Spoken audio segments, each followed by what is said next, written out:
Testing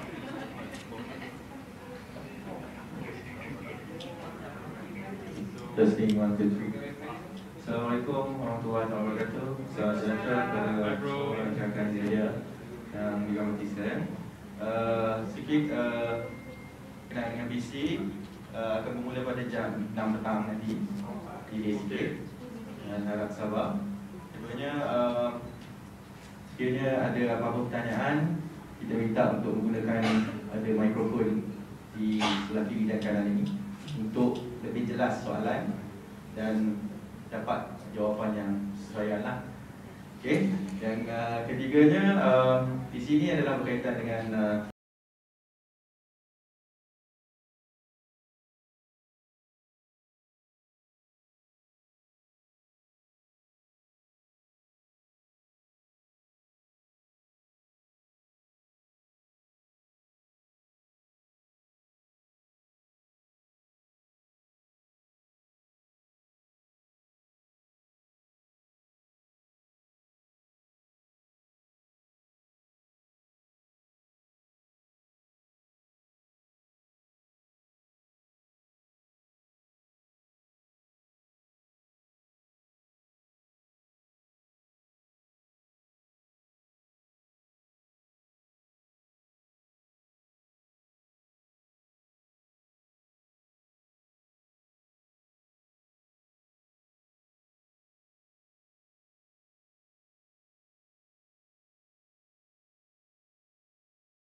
Okay, are we ready? So I have asked for this press conference because I'm very worried that this country is going back to the days of Najib. We are seeing several government departments being used to apply pressure on us, on the opposition. We are the opposition now, and we find that some government departments are doing things which, actually constitute an abuse of their authority. The latest one is the action being taken by MACC against the youth wing of Bersatu, Amada. They have been seeking excuses to question them. Questioning is all right, but some of the methods of questioning are not all right. They seem to be applying pressure. One of them has been detained for already 4 days by this department. And one lady was questioned in a dark room by 4 or 5 men. And the very act of calling people for questioning is a kind of pressure being put on members of the youth wing of Bersatu. I'm still a Bersatu chairman, although some people don't seem to recognize me, but I'm still. This is, it would not be so bad as the kind of thing happening in America. But in Malaysia, small pressures also work. And this is what is being done. Some people are being questioned about their income tax and things like that. This is the same thing that Najib was doing before. They abuse the law, and they make use of the law in order to apply pressure on people. This government has been in power only about 2.5 months, 3 months, but already is showing signs that it is willing to abuse the power that is conferred on this government. For example, although there is no direct corruption, but my members who are not supportive of the government is being called up and questioned as to whether they want something for themselves or not. What do they want? So they can name anything and they will be given. Of course, what is given is a post, is a job. But the job will give you a lot of returns. For example, if they say you are going to be of ministerial rank, that means that they will get paid like a minister, which is quite substantial. I think it's about 18,000 ringgit a month. So many of these people are appointed because they want to practically, indirectly bribe these people. And many of them, unfortunately, have succumbed to this offers by the government. We find, for example, that after PH government in 2 years cleaned up a lot of the government institutions and companies, we placed professionals in charge of this institution. They have now been sacked and replaced with politicians. So we are going back to the days of Najib, when politicians are given nice jobs, sinecure jobs and all that. So this is happening already. And as time goes on, I'm quite sure that there will be worse things happening. Whether the government succeeds or not in handling the current situation is something that we worry about. Yes, in handling the COVID-19 pandemic, I think the government has done a good job. But that is because the politicians could not take over the job of the professional. The work is being done by a professional, a person, a doctor, and he has done a good job.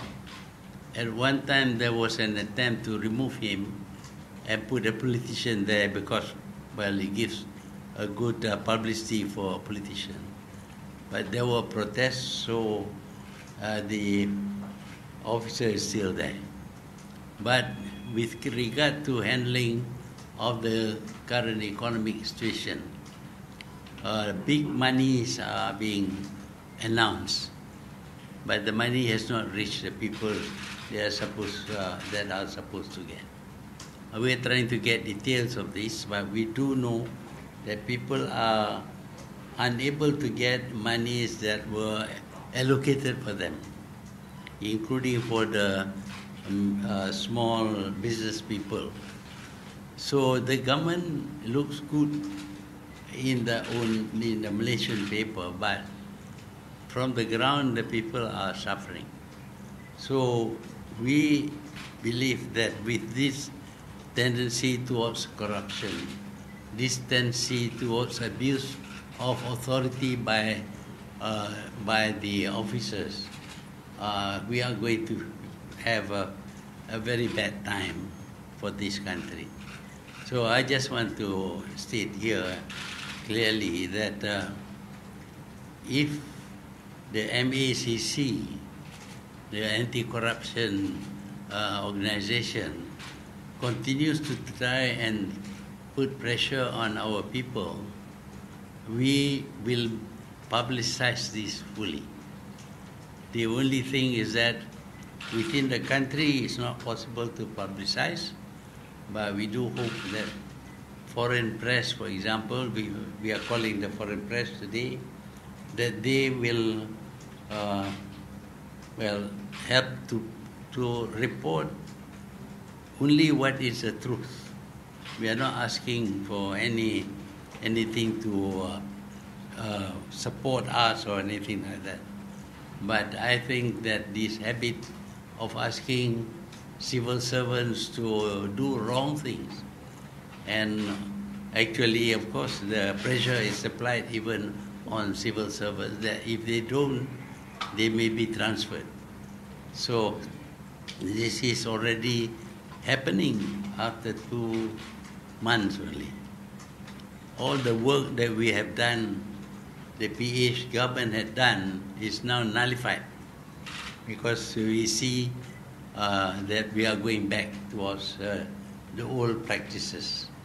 So I just would like to tell you this as an introduction, perhaps, to what is happening, but we fear that this is going to get worse because the government have got several institutions which can be used to pressure on us. Fortunately, they have not used the police, The police has done a good job by themselves, but we are surprised that this anti-corruption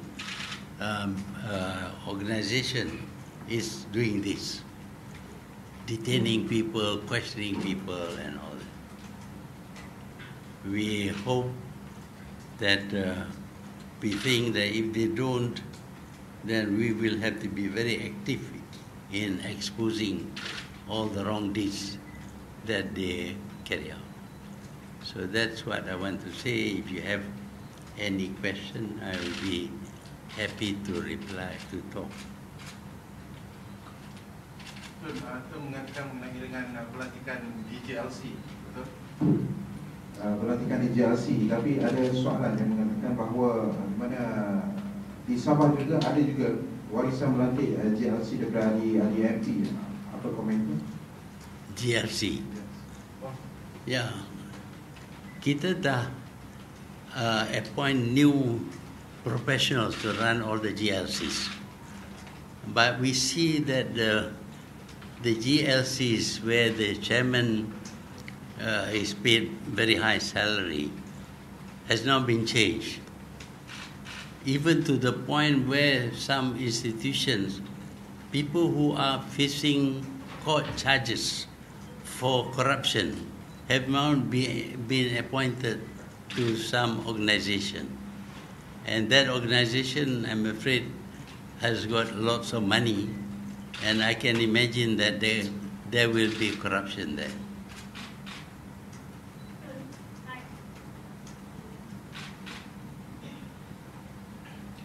You mentioned that the MACC is pressuring Armada, which is a youth wing, but the MACC has said that those investigations are not political and it's an investigation into the money that was missing from the Bersatu Youth Chief's house. So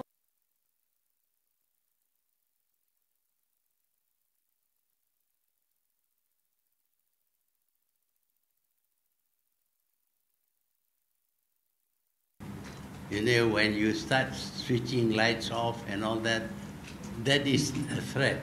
That is a form of torture. Calling people at night and making them stay up until 4 o'clock in the morning being questioned. That is a form of pressure. That is not necessary. If they have any evidence, then they can do this without having to do that kind of questioning. Of course, when we investigate one MDB, for example, nobody was threatened that way. We had to produce documents to prove that the money has been stolen, and we do that in a professional way. But now you can already see that there is an attempt to put pressure, and they have chosen the Armada, which is a youth wing, because the youth wing is very active, and that has caused them to be the focus of the investigation. So, Joseph Montes here, Yeah. You're saying that the government is applying pressure on the opposition. Do you think this is because maybe the opposition already has the numbers to maybe replace them? The opposition is what? The numbers to replace them? Well, numbers keeps on appearing and disappearing. We don't know. But what we do know is that at the time when Muhyiddin was sworn in, he did not have the majority, because we have the majority. We have people who have signed this declaration that they were with us. We had 114. At that time, Muhyiddin did not have enough to say that he's in the majority. But that is the most important time. At the time when you swore that you have a majority, do you really have a majority? You don't. But now, of course, he's worried that a few of his supporters might desert him. He has carried out this sacking of people whom he didn't like. The last time he tried to call a meeting where I was not invited, but a lot of people complained. So he cancelled that meeting. So because he doesn't want me and this Mukris to attend, he now sacks us. So he doesn't have to call me anymore because I have been sacked. But that sacking is illegal. It's not done in the proper way. He has no authority to sack. But that is what he's done. In this meeting he had last night, supposed to be the Supreme Council meeting, many people whom he didn't like were sacked and couldn't attend the meeting, of course. Many people who were not members, were now newly appointed members, attended.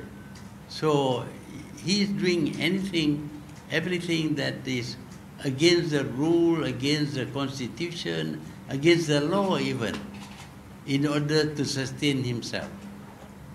But I don't know how long he can do it. The last night's meeting, for example, he forgot to get rid of 4 people. And these people attended. One of them was sacked, but then allowed to attend because he withdrew the sacking at the last moment. So he attended, and they made clear their stand against him.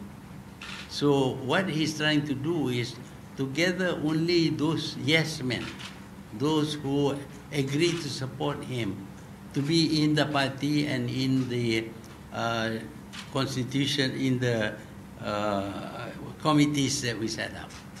That's his way of doing things. So yesterday, the Deputy Works Minister, Sharudin, came to see you and quit, from the cabinet. Do you think that will gather momentum? More is going to quit within cabinet? I don't know. I don't think there'll be very many more, because they're all thinking about their own personal well-being. They are with him as ministers and they get good pay. They're not going to give up on their good pay. Because of that, many are not crossing over. But this man, he believes that he joined Bersatu, he was secretary of Bersatu, and he is loyal to Bersatu. He said what Muhyiddin is doing is to destroy Bersatu. And that is also what I told them, that now Bersatu is, UMNO has said that UMNO will contest all the seats won by Bersatu, which means that they are not supporting Bersatu. On the other hand, Bersatu is no longer a part of Pakatan Harapan. So now Bersatu is floating around with no support. It's bound to lose the next election. That is what Muhyiddin has done to Bersatu, just to promote himself as the Prime Minister. Do you think that the election is very soon? Well, there are some people say that we should have an election now. Some even say that if the majority shown by the opposition is small, they will hold an election. But at this moment, the country is not fit to carry out an election. We cannot go and campaign, we cannot have crowds, we cannot do all those things that we used to do during election. Also, the government needs the money. Elections are costly, and they need to focus on what is the problem here, the COVID thing. And if their attention is diverted to running an election, some people are going to suffer. Just a follow-up. You mentioned that if the authorities continue to pressure you or your supporters or Armada, that you will expose something. So what exactly do you want to expose? And my second question is... I will tell you later. When the time comes, I will tell you. Okay. Is this to do with the current Prime Minister or current ministers? Huh? ministers right now? No, not the Prime Minister. So Tun, has any of the authorities pressured you yet? Have you been the recipient of any of this pressure that you mentioned? Pardon me? Have you been the recipient of any of this pressure that you have mentioned? Pressure on him? Or by... Pressure on you by the government right now? Oh, well, I don't know. I'm going to speak freely. Even I'm taking risks. I know they have a lot of ways of applying pressure on me. During Najib's time, somebody raked up something which happened 30 years ago and charged me with covering up something that I had nothing to do with. So they set up an RCI and subjected me to this inquiry. Of course, the inquiry will find that I would be in the wrong because it's not a real RCI, it's a political RCI. I'm quite sure they can do that. If they can find something wrong with me, they will drag me to court. I know what they can do, what they will do, but I think if I keep quiet, then this kind of thing is going to happen. Tadi yang menjelaskan bahawa, mengatakan bahawa sekarang ni boleh dilihat seperti apa yang berlaku ketika zaman pemerintahan Sri Najib, di mana ahli politik diberikan keselesaan dalam JLC dan sebagainya. Soalan saya tadi itu, di mana di Sabah, Warisan telah melantik MP Sabah bekas menteri sebagai JLC chairman. So apa komentar, adakah benda itu sama dengan pendirian itu? Kita dulu pun kita lantik, masa PH pun kita ada lantik orang yang ada qualification.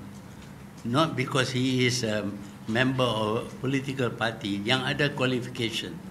Dan kadang-kadang kita, tapi kebanyakannya adalah orang yang ahli profesional yang dilantik kerana kebolehan mereka, bukan kerana mereka ahli mana-mana parti. I know this is, like you said, it's not a good time for election, but if GE15, if the election is called, how do you think Pakatan will fare? Well, we don't know. It depends upon the people. You know, this scare story about how the DAP is going to destroy the Malays. The Malays cannot be easily destroyed. This country became independent in 1957 after we defeated the Malay Union. That's done entirely by Malays. We asked for independence. At that time, the leadership and the whole machine of government was Malay. We could get our independence. The British tried to do things without our permission. We imposed by British laws on them. And there was a time when we decided, which nobody else has ever done, a Malay government with Malay civil servants decided that the British should be, their estate should be taken over by us. We had a dawn raid. That term has never been heard before. It is a Malaysian invention. Then you have the currency crisis. We didn't go to the IMF, we didn't go to the World Bank. We handled these things by ourselves successfully. These are all Malays. The leader was a Malay, the staff were all Malays, and the people who were tasked with this were all Malays. I think the DAP, for the DAP to crush the Malays is not easy, but it is good propaganda for Najib, who has lost everything. It is introduced by Najib. The moment he lost the election, he wanted to build a Malay, he wanted to have the support of PAS. So he suggested to PAS, let's form a Malay Muslim government. But of course they didn't have enough numbers. But after that also, he kept on pushing this thing about a Malay Muslim government. And then to add to that, created this fear of DAP. DAP has 6 members of the cabinet.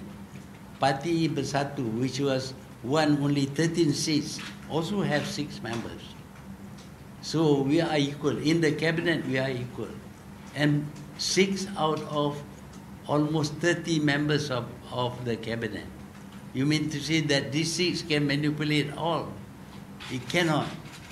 And I don't know whether people think I'm easily manipulated or not.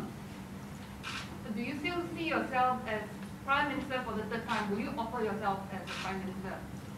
I'm not offering myself, but I look upon things as a duty to my country, not duty for myself. I don't care about the money that you get. I think that we are overpaid as ministers. I was paid $20,000. I never spent even 1 cent. Everything is given by the government. House, water, electricity, motor cars, aeroplanes, all given by the government. What else do you want? I'm not interested in my personal well-being. But if I can be of service, and people think I can be of service, I am available. Not for long. I'm already 94 years old. How many more months do I have?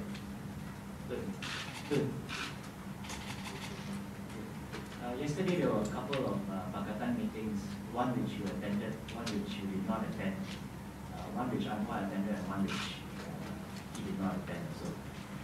So we talk about not wanting to go to an election. It's not the right time to go to an election. But if country Muhyiddin loses a majority, someone else needs to have a majority. Has Pakatan been able to come, Pakatan and the other parties, what they call Pakatan Plus now, come to an agreement over, if Muhyiddin loses a majority, then who is going to be the Prime Minister, or we still don't have an agreement?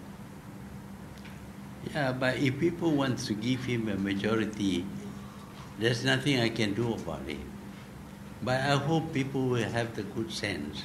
In the 14th general election, people flew all the way from Australia, from America, from England to vote because Najib tried to prevent them from voting. That's how much they dislike Najib.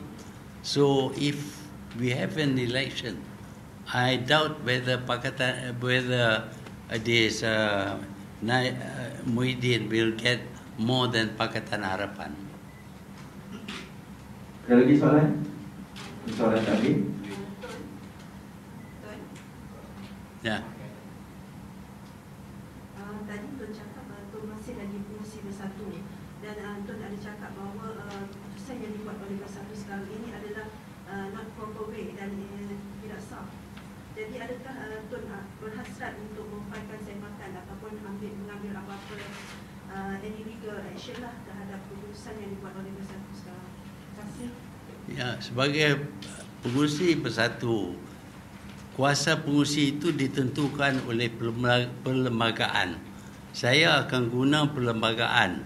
Saya bukan orang yang nak ketepikan perlembagaan, undang-undang, aturan-peraturan, nak sokong diri saya. We will follow what the Constitution says. I just want to ask if we didn't lose majority and PH takes over again, what will be the administration's top priorities given the rate that jobs are being lost right now? Our majority The Pakatan administration's top at this moment. Should they reform government? We have to do another job of cleaning up the government and all those bodies which has been polluted by this present government. But what about regards to jobs being lost? What about regards to jobs being lost? Jobs, like unemployment rising given the pandemic. Oh, with regard to handling the present economy, we have some ideas, but we are not going to tell you what those ideas are. But I have handled this thing several times before. I hope I can come up with some of my own ideas. Okay. One more last one. Yeah, last one, please. Hi, Kun. Just following up on the question before. Yesterday there was a meeting where you attended, and there was a meeting where you didn't attend, and Dr. Sri Anwar as well. He didn't attend your meeting yesterday. How's your relationship with Dr. Sri Anwar? Are you guys still on talking terms? Have you decided on who will be the next Prime Minister designate? Thank you. As far as I'm concerned, I have no problem with Dr. Sri Anwar. Maybe he has a problem with me. That I don't know. You'll have to ask him. Okay, cukup. Terima kasih. Terima kasih. Terima kasih.